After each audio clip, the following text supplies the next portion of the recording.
Yo. I'm ready for war. Tell him I'm ready. Honey, he's ready for war. Nice. She said nice. Sweet. That's one of the Madden songs. If you weren't picking up what I was putting down. No, I muted that shit. The last one I had was the one with football fans. After that, I started muting them. Hater. Okay, Bobby. Where the hell are you? He's here, but he's not here.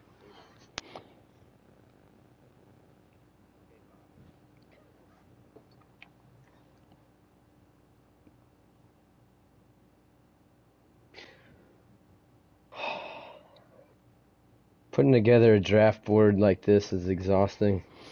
Yeah, these draft boards were a pain. Especially, I only did it like the last 2 days, and I was up till like 10:30, 11, damn near, just like entering it into spreadsheets, then spent like an hour or two today looking at it, and then printed it off, got home, spent another hour converting it onto the game, and then my fiance got me a fucking new controller, so that's a huge W.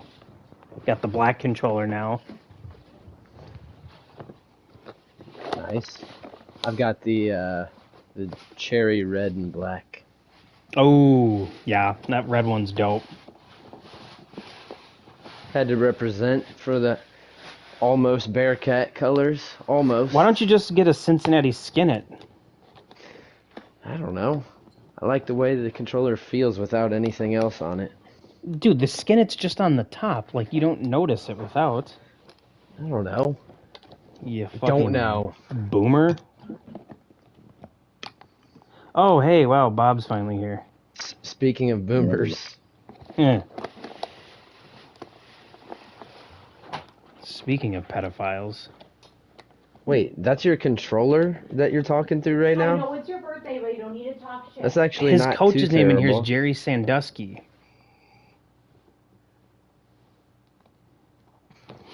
Okay. Well, we got the three of us in, and now we've only got about 43 minutes, so we got this. So, ahoy, people. Welcome in. What's up, Wendy? Yeah, I can't call Rob a boomer because he's not nearly as boomer as Nick. But welcome into another mock draft podcast, our usual Giraffely podcast. I dropped the link to the spreadsheet so you guys can kind of follow along what we're talking with. I included some fun little details, tidbits, standings, and playoff results. So, cool. I don't know what screen we should be at. Obviously, I'm not going to... Ooh, we can look at one of the mock drafts.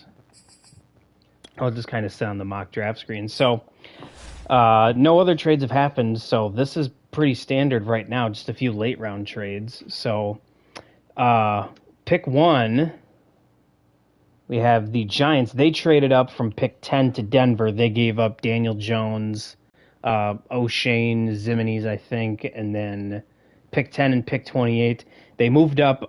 This was pretty easy. Go ahead, Rob. Start with that, and we'll kind of move along from there. Well, I mean, it's pretty obvious that Manny gave up Danny Dimes and a couple of draft picks to pick a quarterback because he didn't pick up any in free agency. So I don't think he's going to be rolling with whoever's on his roster right now, which is, I don't know, like a 50 overall guy, I think. So do you think, actually, no. if we all know it's quarterback, do you think it's a guaranteed prospect, or do you think there's a couple guys? I mean, it's either going to be Sean Grant or Corey Johnston, obviously one of the top 2 first-round quarterbacks. I could see Corey Johnston. I think, if I believe he's a little bit faster, but Grant has the higher throw power, and I think that's probably going to ultimately trump things. Come get it. Come here. What?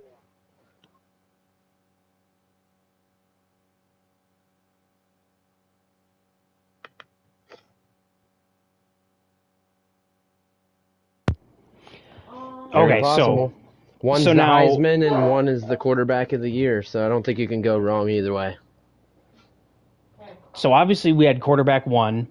In our mock, we had, who did we have for the mock? Sorry, it was Sean Grant. So now with Miami at 2, This is where we kind of debated. I was against the grain on this. I thought Miami would go interior defensive line or corner just because he's a defensive guy. Last year he traded up, had like pick 2 and 3 or 1 and 2, and went corner safety. And I anticipate him definitely going defense. But you guys thought quarterback, so I'll let you guys briefly touch on. Obviously, he only has a 51 overall right now, so he needs a quarterback. I just think he can get one later, trade free agency. So I think we went with Corey Johnston for pick number 2. So let's go ahead with this quick. Well, pretty simple. He doesn't have a quarterback. He needs a quarterback. If he doesn't take one at number 2, Johnny's going to take one at number 3. That takes away the 2 easily best prospects away from Ryby in the draft. So Ryby could get said similar players at 5 and 15 if he wanted to, but he's not going to get a quarterback at 5 and 15, so he might as well go for it right off the bat.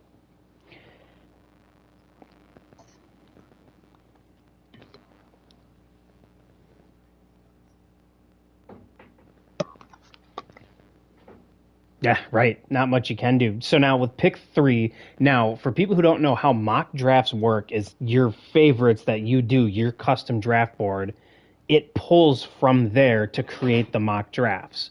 So if you have a guy on the mock draft, and if you don't have anyone in your favorites, it's just a random guy. But if you have guys on your favorites, chances are it's them.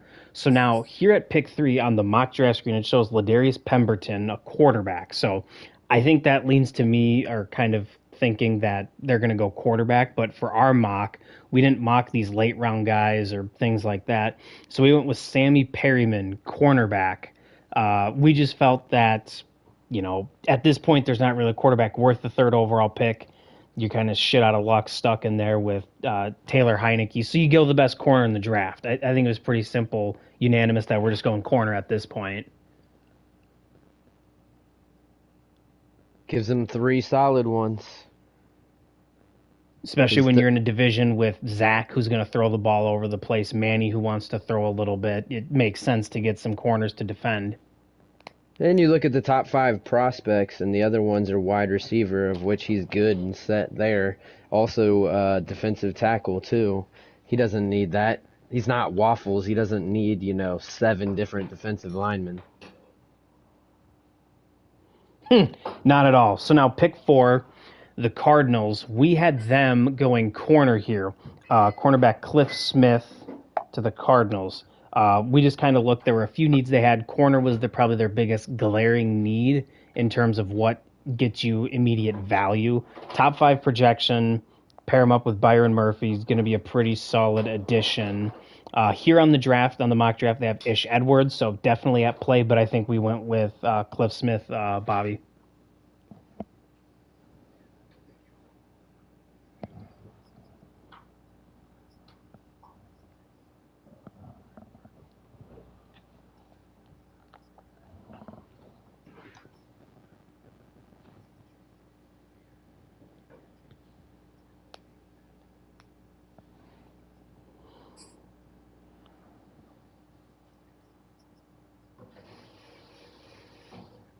There are, and now that leaves us now to Ryby at pick 5 with the Dolphins, his 2nd pick in the top 5. This one via the San Francisco. Oh, apparently, Bobby, they can't hear you.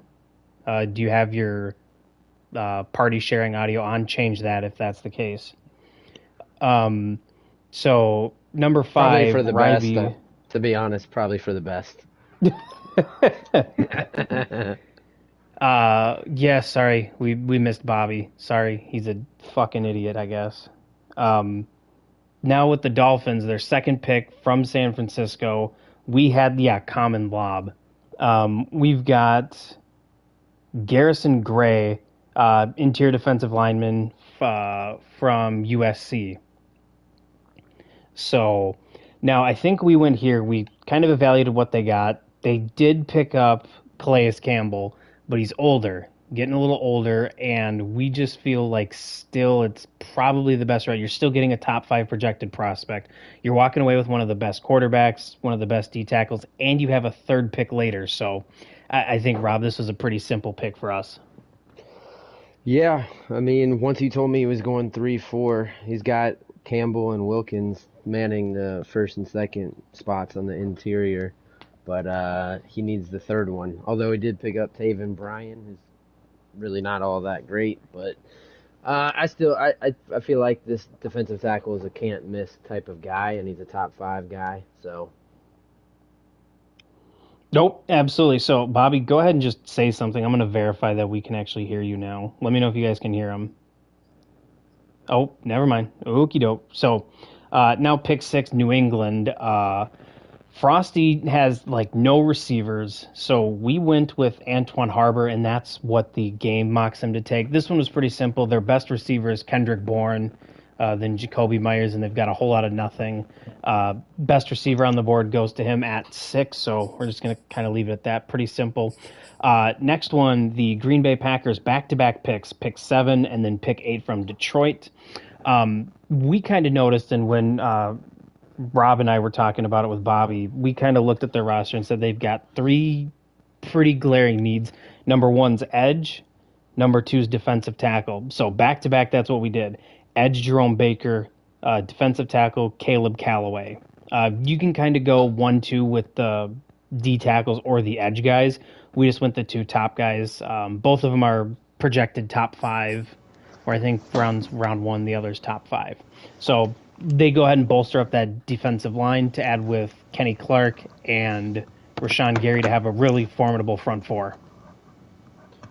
I would look out for a possibly wide receiver here as well, but looking at the draft board, there's a lot more wide receivers that can be drafted later in the first compared to defensive tackles. So I think Barksdale's probably going to be a given in one of these 2 picks, to be honest. The defensive tackle, maybe not. He might go wide receiver instead. Yeah, and I think you hit it too, that there's more receiver depth than there is defensive line depth, so grab the D-line now when you can come back to receiver later in the draft. Mm-hmm. So now at pick 9, that leaves Tolg. Now, he's been attempting to trade up per rumors and per what we've been able to gather. If you look at his roster, he's got a few big needs. Obviously, he's the Jets. He needs a new franchise in general.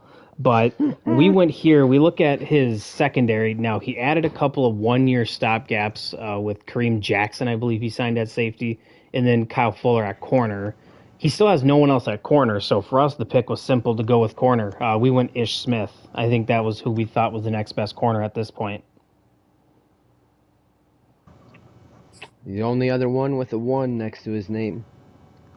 And so that's kind of the key, as Rob keeps mentioning, the round projection. You can't see true talent unless you get 100% scouted, which no one's going to have 100% scouted really in general. If you do, it's a few people. So we're focusing a lot more on these round projections because that's the more safe bet for us, because you can't see true talent. So number 10, Denver, a part of the trade from the Giants. They fall back from 1 to 10, pick up a couple first, Daniel Jones and some bum edge player.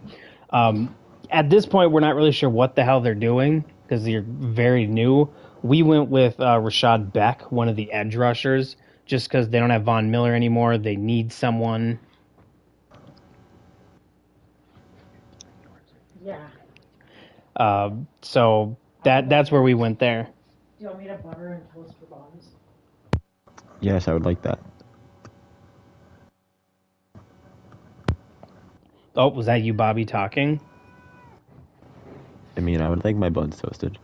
Oh, you would like your bun? Yeah, you can have buns toasted. Thank you. Can you guys hear Bobby now? Let us know if he's good. Come on, Bobbert. Give a good Jerry Sandusky welcome to the people so they can hear you. Silence. Wow. Very Sandusky-like. Okay, so now pick 11 with Wonak. We got the Chiefs here. They did trade for... Ryby said, unfortunately, we can. With Wonka, he just acquired from me for a 3rd-round pick. What's his name? AJ Epinesa. So I don't think this really changes much. He's like a mid-level, low 70 edge rusher. And we went with Ezekiel Morgan, one of the other edge rushers. So Here they have a tight end on the mock draft, so he must be thinking tight ends a little bit, but I think, Rob, we decided that edge was the best here. Yeah, I mean, he's got 270 overall players on his roster right now. That's really not going to cut what you need, honestly. So he might go tight end if he doesn't believe in Hayden Hurst, but I think he believes in him because he gave him a 4-year deal. Yeah. So I don't really think he needs to waste a pick on a tight end unless he's going to a 2 tight end offense, which would be really weird to trade Kelsey and then go to a 2 tight end offense. Spoiler alert, he is. So that'll be an interesting decision by him. Oh boy! All right. So you can never tell with this Wonak character. He's got to rebuild elite teams. Oh my God, we got the Saints at pick 12. They've got a ton of needs. They have no cap. They've let a ton of guys go. They don't have a quarterback. There's no quarterback worth taking really here. I feel like they could reach on a quarterback just because they have nobody. So it's better off just reaching on someone, but we didn't do that here. We went with Tim Newman, the top linebacker. Go ahead, Bobby, just talk about that because they have 1,000 needs on this team at this point. Yeah, they're in rough shape. At least they still have Demario Davis, who'll kind of hold down that anchor, and what'll be the positives. Hopefully, he can get a little mentorship scenario there. That'd probably be his best outcome because otherwise, you're kind of just reaching again. He could get a decent receiver down low in the draft if Deontay Harris and 5'6" isn't his cup of tea. And again, he can get a quarterback later on, or even roll with Ian Book or a free agent because there are plenty in free agency right now. He'd be a key candidate where you think he should be trying as hard as he can to trade down and get as many picks as he can. I'm surprised he hasn't been more active trying to shop the pick. I'd say one position to look out for Snare, you talked about they still have Demario Davis. If you take a linebacker here, that could open up mid-season at some point trying to deal him for some extra draft capital in the future because now you'll have a younger linebacker to step in there. So definitely a lot of options here at 12. Unfortunately, he'll only save about $1.5 million doing that right now. Oh, sad. So now pick 13 with Philly. Bobby knows them fairly well, being the Eagles almost every franchise here. They always have a need at linebacker. The Eagles don't really care about linebacker in general. So here we go. Akeem Waddle, one of the remaining off-ball linebackers that has a first-round projection on it. Go ahead, Bobby. Just talk about the Eagles' overall linebacking core always being sus. I think Narwhal already addressed the linebacker position by signing Jordan Hicks. I think he realizes the value in Jordan Hicks as an Eagle. And I see Narwhal starting Jordan Hicks. If I'm the Eagles, I start Jordan Hicks. But like you said, they always have a need at linebacker. Narwhal, clearly, he's honing on one position here. He has to make it count because he traded 2 first-round picks for Xavier Howard. So he really has to get that high-impact player on defense. It probably is at the linebacker position on the second level because he already has Brandon Graham still, Josh Sweat, Fletcher Cox, Javon Hargrave. And while he's trying to move some of them, that's probably not going to happen. So he's going to have to invest on his defense while the offense still gives a little bit of time to develop. Because, again, you can't draft anybody better than Jalen Hurts right now because that's uncertain. You still have Miles Sanders, Devonta Smith, Jalen Reagor that you want to develop. So that's probably where he's going to go. Looking in hindsight on it, trading both your first, which ended up being your own pick, which is pick 15, and then you also gave up, I think it was a future first. You gave up one current and one future, right? Was it the one from Miami? No, you gave back up Miami's pick, which turned up to be a top 5 pick.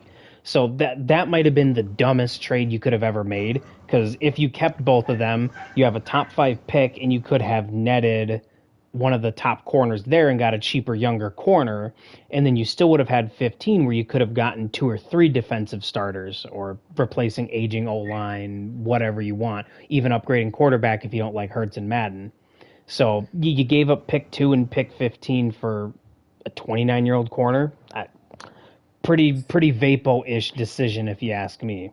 So now pick 14 with the Browns. Confidence in Hurts. No confidence in Hurts. Well, it shows confidentism. There's a reason why I voted Narwhal There's a reason why I voted him as Worst GM.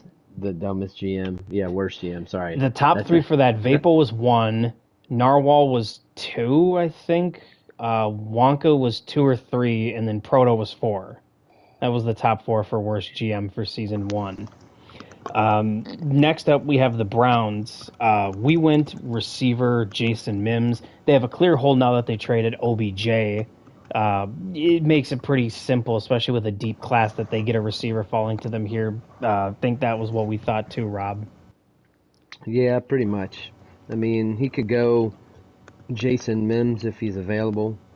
I like Baz Knight personally, but I can also see why people would go Mims. So either one, I would look for those two.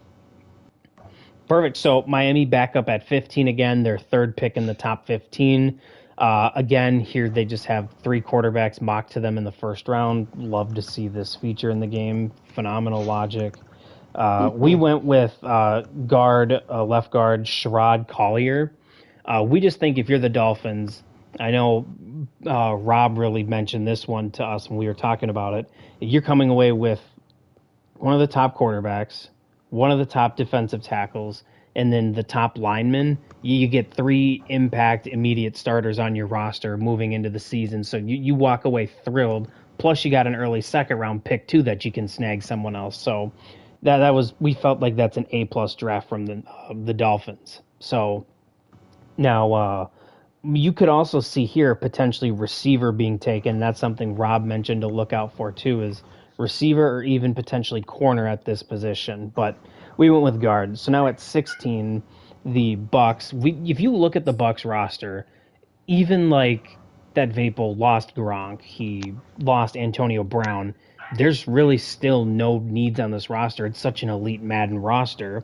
The only thing we found that they really needed was DT2, so we went with defensive tackle Drew Burks, and that was pretty simple right off the bat.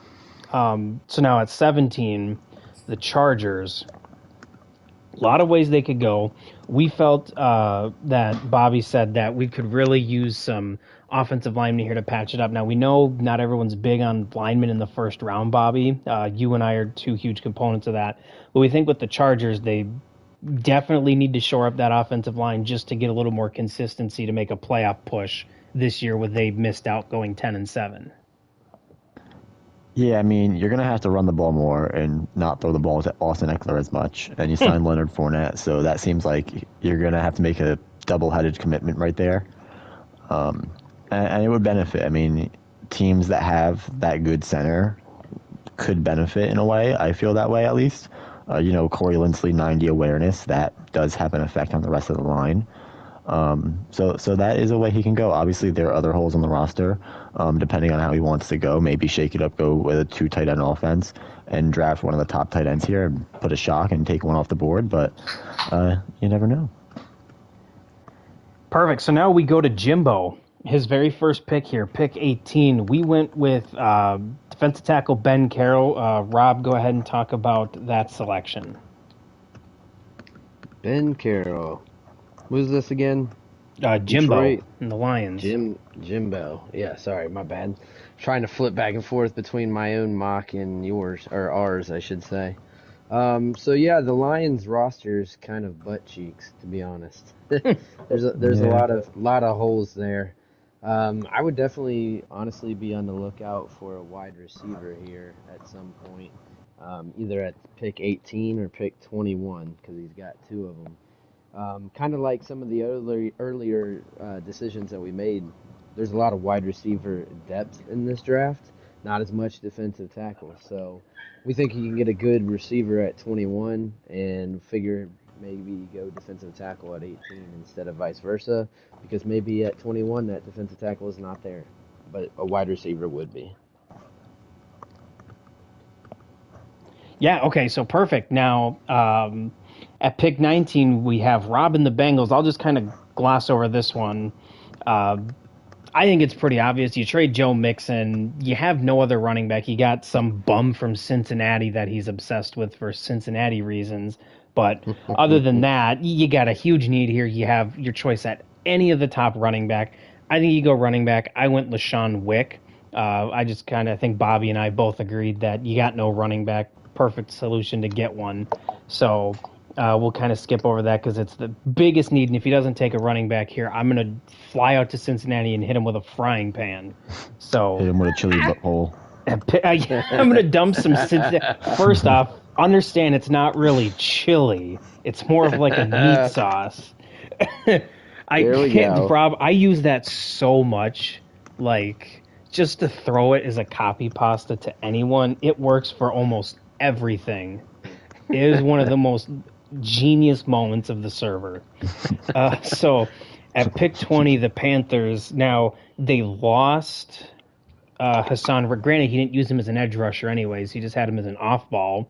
We went here with Nick Landry. Now, this is the issue with the scouting, that you can't tell with the outside linebackers if they are, like a defensive end, if they're 300 pounds, they're a 3-4 D end or a D tackle and a 4-3.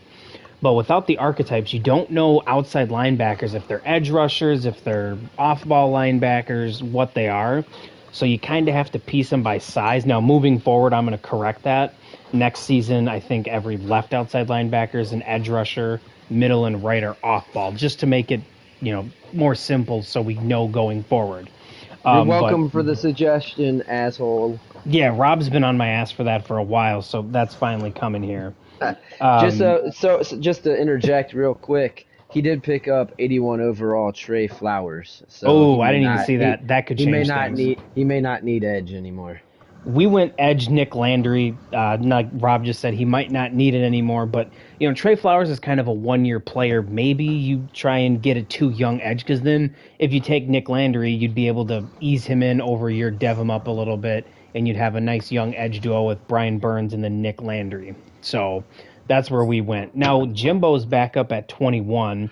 Rob alluded to this one earlier. Bobby, talk about this one. We went wide receiver here, as Rob alluded to earlier.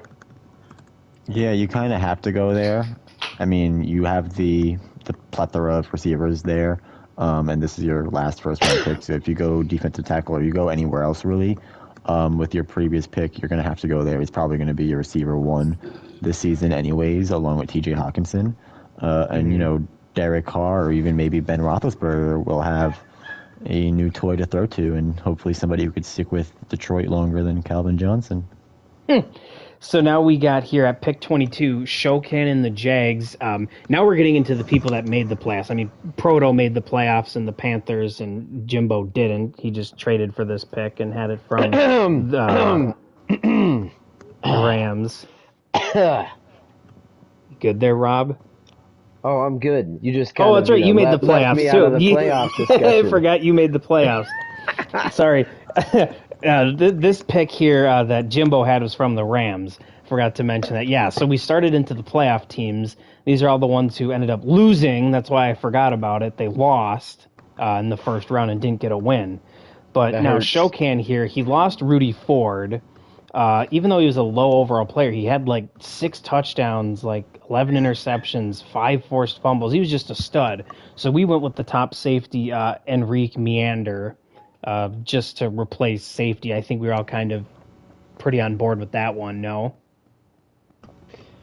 Yeah, considering all the defensive tackles that are worth a damn are already gone. Yeah. Well, he let all of his defensive tackles go. I have both of his star dev defensive tackles he had season 1. He just let them go for nothing. Right. Well, he also let Rudy Ford walk for nothing. Right.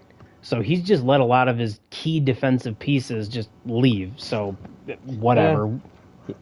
Doesn't have a ton of cap space right now that I can tell. But, right. Jags are pretty, and Urban fucked that team to the ground, so. Yeah. So if there's a good defensive tackle available for his interior defensive line, I would look for that here over safety personally. But for the purposes of our mock, the tackles are gone, so safety was a good move. So now then at 23, we went to the Vikings. They lost the first round against the Cowboys. We went cornerback Artez Stewart. we just felt like Wheezy needs a corner really bad, and this is a glaring need. And there's some okay corners that are at the slot, a lot of like projected round 1 to round 2 at this point. So Bobby, we went corner here because now they lost Pat Pete. He was a free agent, I think. So yeah, they needed a corner bad. He's also a bum now, Pat. Yeah, Pete. Wheezy. Yeah, that's true. Yeah. Oh, Wheezy's a bum, but yeah, Pat Pete's. I thought you were saying Wheezy's a bum. So, I mean, you're not wrong. no, I'm not. No, never. I'm never wrong. He's right. much better at Warzone than he is Madden. We got the Raiders at pick 24. Cheeseurker, Co-Cheesy here. Gonna probably take some fast bum-ass dude to boost his cheese. So this pick, we're sure I'm willing to bet that he will not take this player. We have guard listed. Go ahead with that, Rob. Yeah, I mean, he needs a guard. Let's just be honest. He's starting a 69 overall, nice at 1. Nice. And I guess he did sign a 69 overall Wiley Nice. as well. So maybe he doesn't go guard because he's got a few stopgap options. But prior to our mock, he did not have that. And I think he was starting like a mid-60s 31-year-old or something. So it was a pretty no-brainer to go guard, even though we might think that he kind of subscribes to the offensive line doesn't matter team.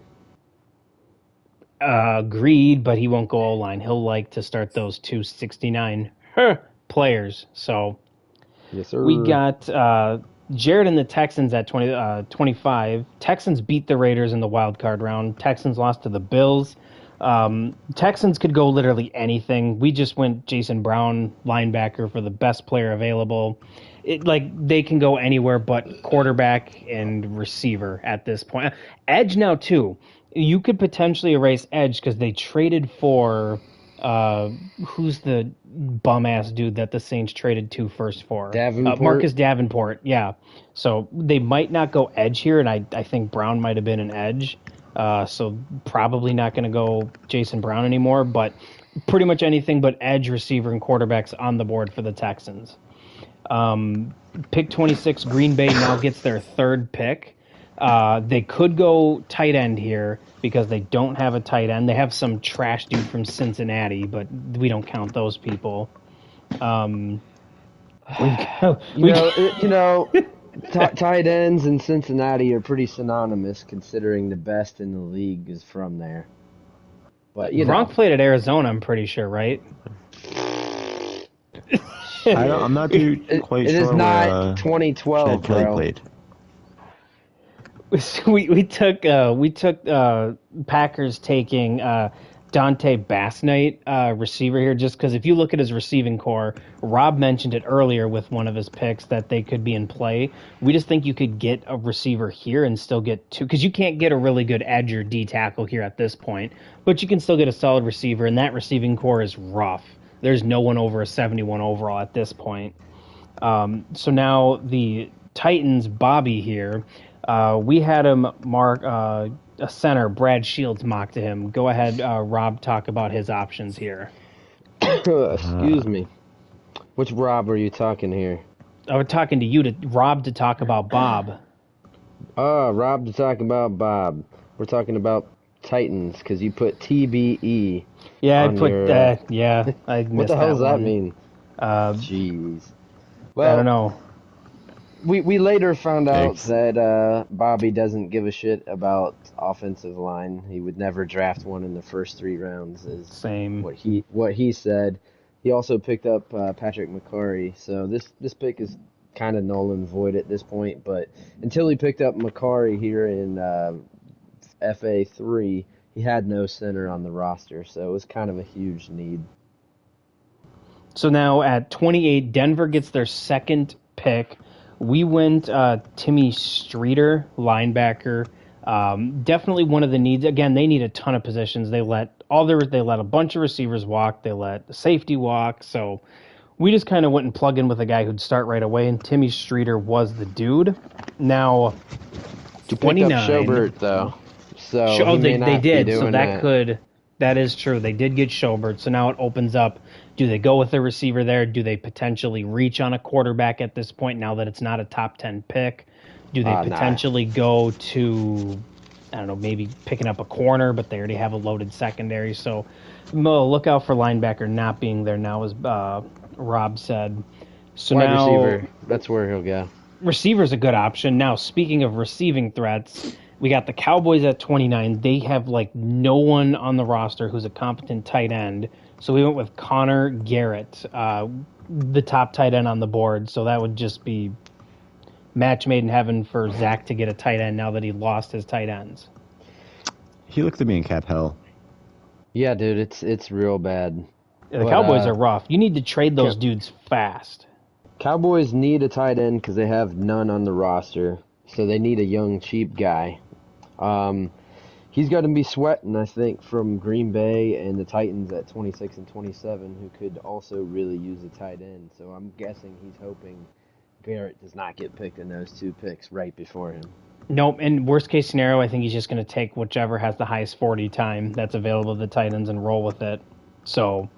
Yep, and probably throw to him in the late third quarter when he's up by 40 in a game. Like he did in the playoffs to that corner against Wheezy. Throwing the ball up 36. Now this one we got Coy switching to the Ravens because Bobby decided he couldn't play with Lamar. Woo. And this one's from the Bills. This is the pick that the Ravens got when they traded away Rashad Bateman. So at this pick, we went Darnell Tomlinson, corner. I mean, it is pretty obvious that you can get a corner here if you get one, if you can, because you lose your second best corner in Marcus Peters for nothing. And so now you fill it here with another corner. No? Yeah, I would agree, unless he is a proponent of buying into the offensive line because he still doesn't have a tackle or a center that are necessarily even adequate to my standards. So I would say those would be positions to watch out for, but corner definitely makes sense because he did sign Sidney Jones and re-sign Anthony Averett, but those guys are kind of mad. They're not going to get too much better for you. Ooh, yeah, he does need a center. Yeah, he needs linemen too. Corners, linemen, potentially a receiver. Oh, yeah, no, because he re-signed Lazard. He forgot he re-signed Lazard. How dare you? So, okay, so the Jets at 31. Earlier in the draft, we had them taking Ish Edwards, corner. Here we go, Gerald Alston, receiver. We just look at skilled perimeter players, receiver, corner. Those are 2 big needs. Rob, you kind of talked about them potentially double dipping at corner, however. Yep. At this point, since he got his corner early in the draft, he doesn't have to go corner, but he still needs a nickel corner and possibly a third receiver unless he's all in on Mims. So I would look for either wide receiver or corner here again. Okay, let's quickly talk about the Steelers because Bobby just said we got a trade, so don't check it yet, Rob. I want your take once we get it. Super Bowl champion Pittsburgh Steelers for the 3rd time in the last 2 cycles. Austin Boswell, corner. We just think they need another corner, right? Pretty simple.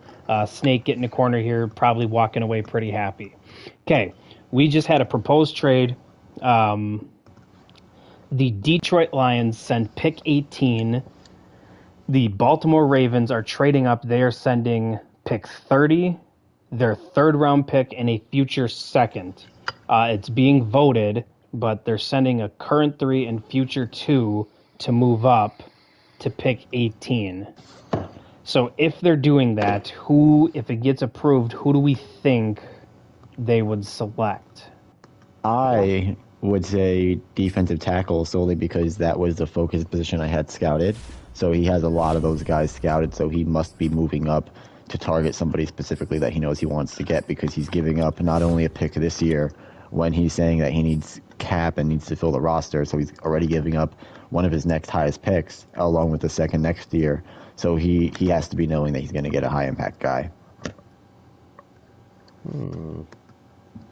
That, looking at his roster, that kind of seems to make sense because he's got Oweh. Well, is he a 4-3 or 3-4? I think he's going to run 3-4. Edge.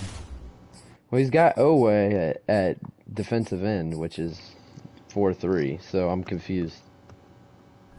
Maybe he just hasn't. He might not have adjusted. Like Ryby hasn't adjusted his team to a 3-4 yet. Yeah, he's got Bowser at the other one, so I don't know.